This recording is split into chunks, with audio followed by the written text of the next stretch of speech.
l'a dit et c'est validé, il n'y a rien de nouveau sous le soleil. C'est pourquoi ici, le salon des affairages n'ouvre qu'en fin de journée. Madame, monsieur, bonsoir et bienvenue au cocktail des news signé MMB.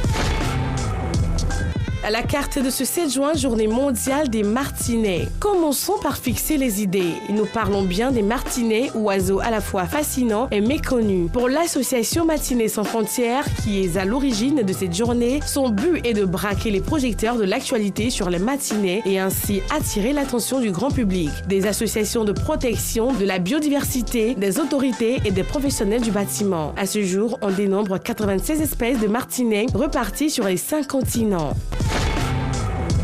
Côte d'Ivoire, Kérosène DJ et Joël Primé. Au nombre des acteurs qui ont été honorés le mardi 31 mai lors de la traditionnelle cérémonie du prix d'excellence de la République à la Bibliothèque nationale au Plateau, il y avait le chanteur Coupé Décalé, Kérosène DJ et l'humoriste Joël. À cette occasion, plusieurs acteurs du monde de la culture en Côte d'Ivoire ont été distingués par leur mérite. Les deux artistes primés par leur talent ont reçu le prix de l'excellence de la République de Côte d'Ivoire des mains de la ministre de la Culture, Françoise Remarque.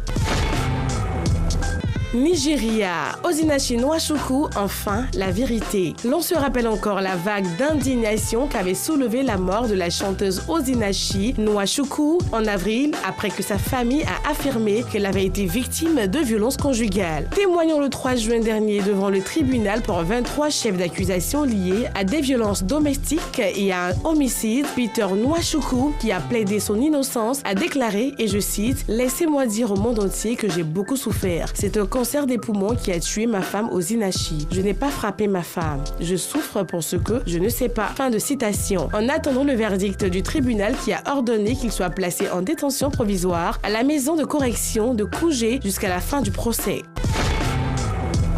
États-Unis, Jada Pinkett Smith sort du silence. Tout le monde se rappelle encore de la gifle de Will Smith à Chris Rock le soir de la 94e cérémonie des Oscars, le 27 mars dernier. Pour la première fois, Jada Pinkett Smith, l'épouse de l'acteur, est sortie de son silence dans son émission Red Table Talk. Mon espoir le plus cher, c'est que ces deux hommes intelligents aient l'opportunité de guérir, de discuter et de se réconcilier, a souhaité celle qui a été prise pour cible lors de la cérémonie des Oscars à cause de l'alopécie dont elle souffre.